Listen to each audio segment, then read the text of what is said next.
It will come as no surprise whatsoever that we are on the launch of a new SUV. Yep, you lot keep buying SUVs, so manufacturers keep on making them, and it feels like there's a new one along every week. This week, it's the turn of the all-new Seat Tarraco. Well, it's off to an exceptionally good start in life because it's built using the same oily bits as one of our very favourite SUVs, the Skoda Kodiaq. And like the Kodiaq, it also offers 7-seat practicality and generous equipment for a very aggressive price that undercuts most of its rivals. The question is, does the Tarraco do anything that actually makes it better than the Kodiaq? Well, we've come to Barcelona to find out.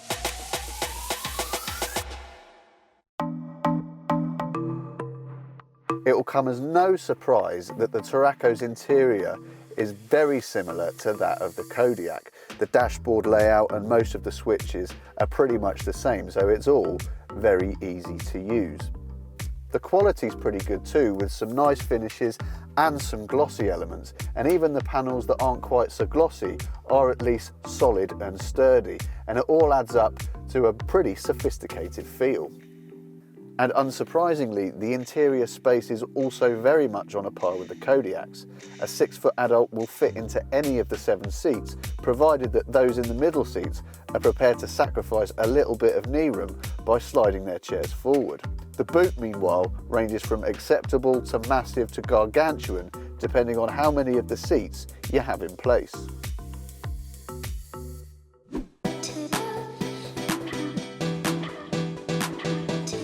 And out on the road, it's, guess what, pretty much indistinguishable from the Skoda. And again, that's no bad thing.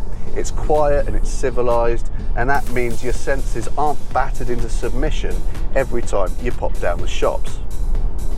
All the cars we've tried have been fitted with the optional adaptive suspension, which gets firmer or softer according to which of the driving modes you select. Select the most comfortable ones and things are pretty comfortable.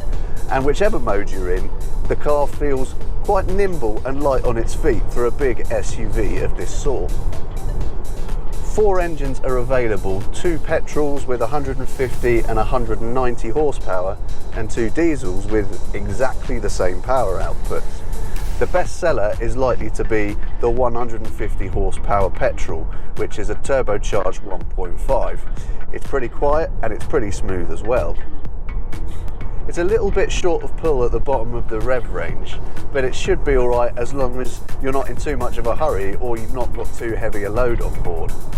It gets a fair bit pokier as you work your way up the rev range, but that's not really how you want to be driving a car like this. It's better just to settle back and make your peace with the fact that you're not going to get anywhere in a particular hurry.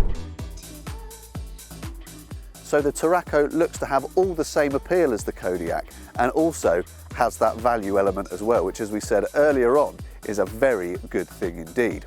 Why would you choose it over the Kodiaq? Well, probably just because you like the looks a little bit more. But importantly, in choosing the Tarraco, you're not losing out on anything. And that on its own makes this a very appealing car indeed.